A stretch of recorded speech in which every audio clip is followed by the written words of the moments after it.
itu tak lebih besar lagi. Kenapa ya kita beriman ini, kalau kita benar-benar tingkat keimanan kita tinggi, pasti semakin tinggi keimanan seorang, semakin dia punya lebih semangat tinggi mengerjakan apa-apa yang diperintahkan oleh Allah Subhanahu wa Ta'ala. Dan semakin sedikit keimanannya, maka semakin menurun pula semangat untuk berbuat baik. Karena apa? Karena urusannya keimanan, dan keimanan urusannya negeri akhirat. Maka dari sinilah anak dulu mikir juga. Ketika anak di Yaman itu, anak masuk di tahun pertama belajar tentang Quran kan. Kita perhatikan di dalam Al-Quran itu Allah menyebutkan orang beriman. Tidak seluruh rukun iman yang disebutkan, kecuali dalam beberapa ayat baik turun amana billahi wa malaikatihi wa kutubihi wa rusulihi la nufarriqu baina ahadin. Disebutkan rukun iman itu ada itu cuma di beberapa ayat. Ya. Di akhir Al-Baqarah ada juga di akhir juz 1 sama akhir juz 3 disebutkan kulun amana billah, beriman kepada Allah, wa malaikatihi, beriman kepada malaikatnya, wa kutubihi, kitab-kitabnya, wa rusulihi, tentang Rasul. Tapi di kebanyakan ayat ketika Allah menyebutkan sifat orang yang beriman itu, mereka itu beriman kepada dua. Apa dia itu? Dzalikal kitab alladzina yu'minuna bil wa yuqimus salata wa mimma razaqnahum. Dalam ayat itu, man amana billahi wal yaumil akhir. Orang beriman, kebanyakan ayat menyebutkan mereka yang beriman kepada Allah dan beriman hari akhirat. Itu itu. Iman kepada Allah, iman kepada, padahal rukun iman ada 6. Kenapa disebutkan ketika Allah menunjuk perintah untuk melakukan perbuatan baik, disinggung keimanan bagi mereka yang beriman kepada Allah dan hari akhirat? Yang pertama, beriman kepada Allah yang dia serta, yang dia beramal dikarenakannya, yang kemudian dari amal tersebut akan dibalas ketika adanya dia percaya dengan hari akhirat. Maka orang yang semakin dia percaya dengan adanya hari pembalasan, hari akhirat, maka dia tambah semangat dia melakukan ibadah. Tapi bertambah dia lemah keimanan dengan hari akhirat, maka bertambah kecil semangat dia untuk beribadah. Kenapa? Karena biasanya manusia itu nak begawe kalau ada gaji, ya, orang begawe kalau ada gaji. Tambah yakin dia dengan gaji, tambah semangat. Tambah tidak yakin dia dengan gaji, tambah lemah semangat dia. Apa dari itu sering kita ilustrasikan. Kalau misalnya di dunia ini ada orang hadir majelis taklim, kayak kita yang kata Nabi, hadir sekali majelis taklim itu lebih baik dari 1000 kali sholat, 1000 rakaat lebih afdal dari 1000 rakaat. Hadir di majelis taklim lebih afdal daripada 1000 kali ngantar jenazah. Ya setiap kali ngantar jenazah dapat pahala seberat gunung Uhud. Cak mana dengan 1000 kali? 1000 kali mau hadir majelis taklim seperti 1000 kali jenuh sakit. Artinya pahalanya itu besar nih. Kita hadir majelis taklim bedepek katanya emas 1 kilo si kaewang. Kira-kira lami dah. Lami di sini. Kau startupnya duduk, kalau itu ditampakkan,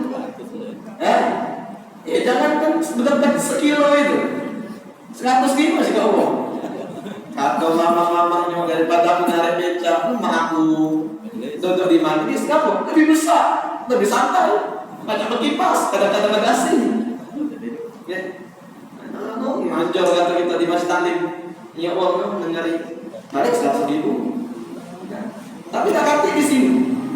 Ngapa tak kati? Karena Allah uji keimanan.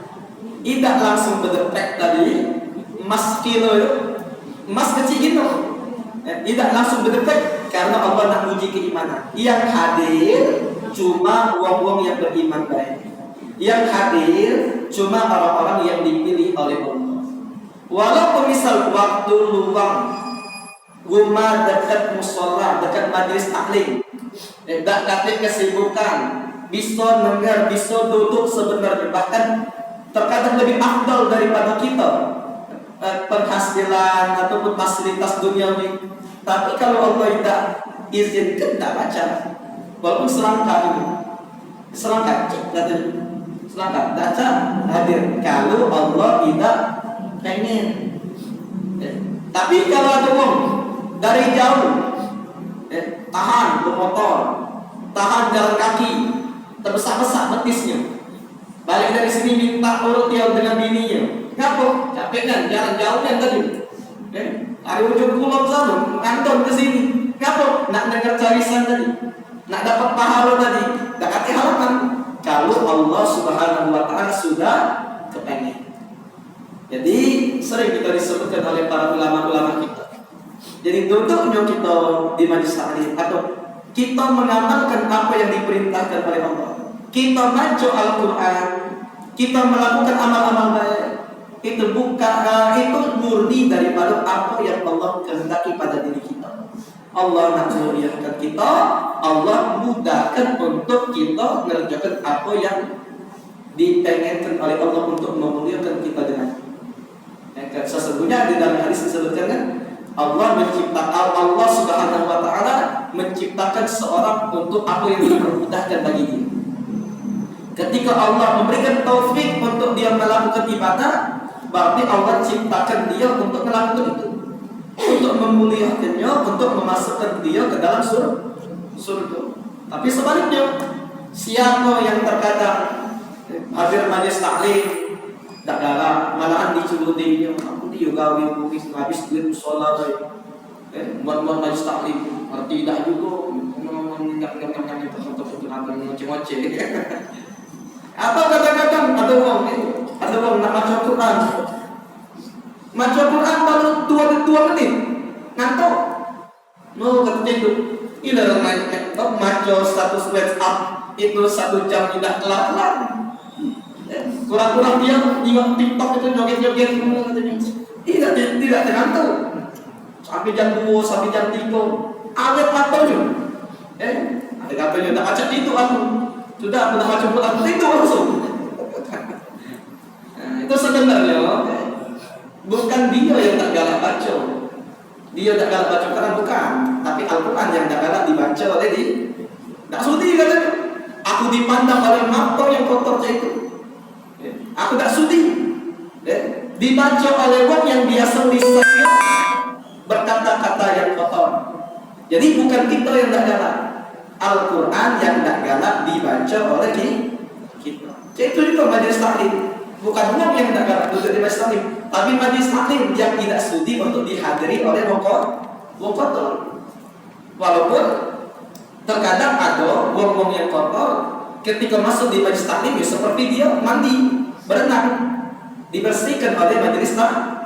Itu kan dalam hadis yang sahih disebutkan oleh Nabi, tidaklah seorang hadir di majelis ilmu, majelis zikir, kecuali dia tidak berdiri kecuali malaikat akan berseru kepada dia, angumu maghfuran lakum, hendaklah kalian berdiri dalam keadaan terampuni dari segala dosa-dosa.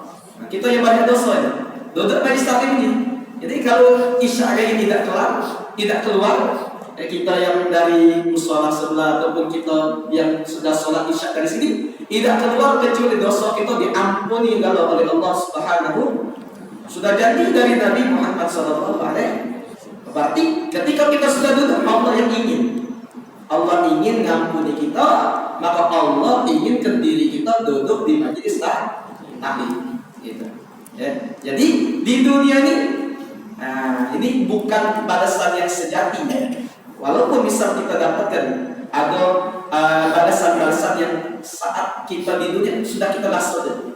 Ayo maknya hadir majelis taklim, ayo maknya sholat, ayo maknya baca Quran. Kenapa? Ada rezeki hati cepatkan, dilancarkan kehidupan kita abadi tenaga. Itu masih sedikit kata Allah. Dibandingkan kaget di hari kiamat, fala ta'lamu nafsun ma ukhfiya lahum. Tak kata yang tahu apa yang Allah Subhanahu wa taala akan berikan kepada kepada kita. Maka dari situ di sini disebutkan juga la syakka anna Allah Ta'ala wasama hadhihi dar bidaril nur.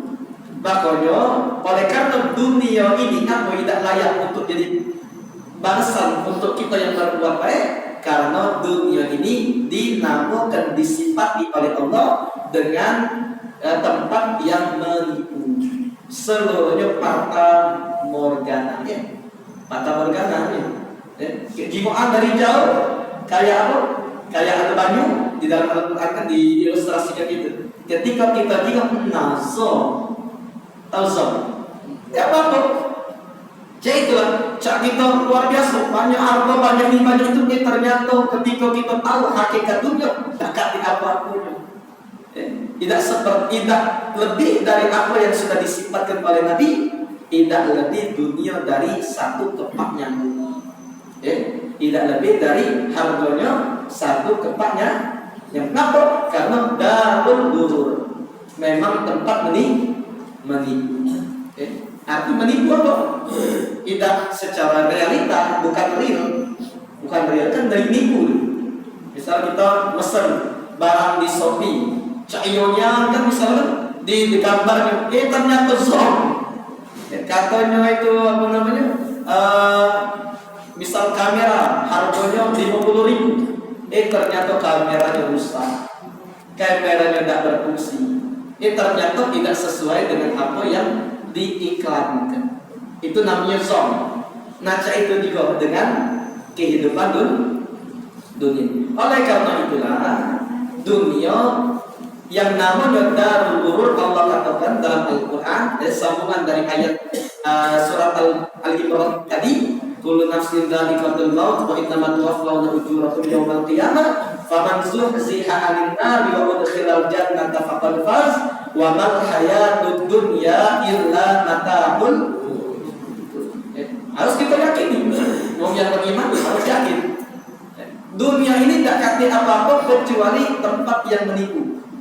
Oleh karena dunia ini sudah dinyatakan oleh yang menciptakannya, kita beriman Allah yang menciptakan dunia, maka yang menciptakan sudah menunjuk sifat bahwa dunia ini bukan tempat kita berleha-leha, bukan tempat kita bersenang-senang, bukan tempat kita menikmati, bukan tempat kita menuai hasil dari apa yang kita gawikan, tapi dia cuma adalah tempat mata ulu, tempat yang menipu. Kalaupun ada mata, ada kesenangan, tapi kesenangan tersebut adalah kesenangan yang hanya menipu. Makanya seluruh nikmat-nikmat di dunia kalau kita pikirkan hayati, sebenarnya berarti yolanian sejenak kalau makanya menipu tadi. Kata kita, kalau kita banyak duit, kita nak beli makanan sebanyak-banyak, nak kita makan kalau ternyata baru makan sikok sudah kenyang, tak mampu lagi, tak kuawa lagi nak negak. Kata kita banyak duit, aku nak beli helikopter. Beli helikopter. Pikir-pikir, ya tak bisa. Rumah kita lagi sempit, mobil lagi tak masuk, apalagi helikopter. Tak bisa kita mikir. Kita mikir-mikir, aku nak beli ini, beli itu, beli ini, beli itu. Sudah dapat duit, banyak duitnya. Nak makan yang bersantan, kolesterol tak baca makan. Nak beli daging, darah tinggi. Nak beli sate, yang kacang-kacangan, asam, tak acak, nikmatinya. Inilah namanya darul ghurur, tempat yang menipu. Makanya tidak layak dijadikan oleh Allah tempat pembalasan segala apa yang kita amalkan. Makanya seringkali kita disunahkan ketika melihat orang-orang yang dari segi dunianya itu lebih di level kita, di atas kita levelnya, maka disunahkan oleh Nabi Sallallahu Alaihi Wasallam untuk kita sering-sering nengok ke bawah. Jangan nengok ke pucuk. Kalau nengok ke pucuk, tanpa kita hilang rasa syukur. Kalau kita nengok bawah, ada yang lebih susah, lebih sarau daripada kita. Dan disunahkan juga untuk kita mengatakan la aisha illa aishul akhirah. Tidak ada kehidupan yang sejati kecuali adalah kehidupan di negeri akhirat. Tidak ada kehidupan yang sejati kecuali kehidupan di negeri akhirat. Jadi dari sini baca di hati kita ini dari segi keimanan bisa terjatuh. Karena kalau orang tidak baca jauh hatinya, dia terlalu berkecimpung dengan dunianya, kayak tenggelam dengan dunia itu. Karena dunia ini semakin banyak kita dapati, maka semakin haus. Semakin haus, kayak minum banyu laut. Maka tidak pernah akan puas. Tapi kalau kita miliki dengan keimanan, maka dengan harta itu kita akan bisa sukses di dalam memperdayakannya sesuai dengan apa yang diinginkan oleh Allah Subhanahu wa ta'ala. Maka setelahnya para ulama menyatakan tentang kita ini dibalas bukan di dunia, di akhir. Kalaupun ada balasan di dunia, itu tidak sepadan dengan 1/100 dari 1/100 yang Allah berikan nanti di negeri akhirat. Ulama mengatakan laukan nanti dunia min dahab yafna. Kalaupun misal saking dunia ini jangan jadi tujuan kita. Kalau dunia ini kita ibaratkan seperti dahab, seperti emas, tapi emasnya itu bersifat fana, bersifat semu, tidak kekal. Wal akhiratu min khazab yabqa, dan negeri akhirat itu ibarat kerikil, tapi kerikilnya itu kekal. Dunia adalah emas tapi kekal. Kalau akhirat dia kerikil tapi kekal. Dunia tadi emas tapi tidak kekal. Kalau akhirat dia kerikil tapi kekal. Milih yang mana yang terakal? Yang kekal atau tidak kekal? Pasti lahtar agil alladhi yabqa alladhi la yabqa. Otomatis wong yang pintar, wong yang cerdas milih yang kekal walaupun dia kerikil umpamanya, daripada dia dapat dahab emas yang tidak ada kekal. Dinjuk emas tapi sudah dia megang dempel lagi. Sama wong dinjuk kerikil tapi dinjuk selama-lamanya untuk dia. Milih yang mana? Oh ya sudah kerikil itu kamu daripada emas baru megang dempel lagi. Dinjuk kerikil, mungkin kerikil itu 1 ton, 1 truk, macam kita buat rumah. Dia kekal. Nah, itu juga kata para ulama, wa dunya min khazab, fal akhiratu min dhahab yabqa, wa dunya min khazab. Cak mana kalau terbalik? Terbalik maksudnya cara mana? Yang secara hakikatnya akhirat itu adalah umpama emas dan kekal, dan dunia adalah ibarat kerikil yang tidak ada. Pasti milih emas dan kekal daripada dunia yang kerikil yang tidak ada. Tidak kekal. Sudah. Makanya di dalam Al-Quran secara kesimpulannya wal akhiratu khairu wa abqa. Inilah akhirat. Pilih akhirat. Apapun yang kita gawinkan, apapun yang kita amalkan, maka Allah jadikan pembalasannya di akhirat. Maka jadikan tujuan kalian adalah negeri akhirat. Maka kalau yang kita gawinkan dan tujuan kita akhirat, kita nyaman, kita hidup dunia, inilah yang bisa membantu kita untuk istiqomah, untuk senantiasa membuat motivasi melakukan amal-amal ibadah yang sebanyak-banyaknya. Itu yang bisa membuat kita ikhlas, membuat kita nyaman, membuat kita tawakal dan sebagainya. Sudah, itulah. Cak mana tujuan kita ini untuk akhirat. Dunia kalaupun ada balasan itu bonus dari Allah, tapi bukan secara hakikatnya balasan dari apa yang kita perbuat. Ya.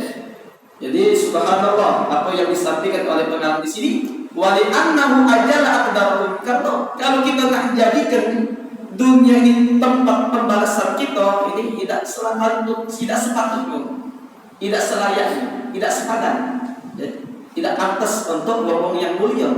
Allah sudah meninggikan orang yang beriman, maka tidak pantas kalau balasan apa yang mereka perbuat dari amal baik itu dibalas di dunia. Maka dari itu Allah Subhanahu wa taala menyiapkan balasan di negeri akhirat. Itu untuk perbuatan baik.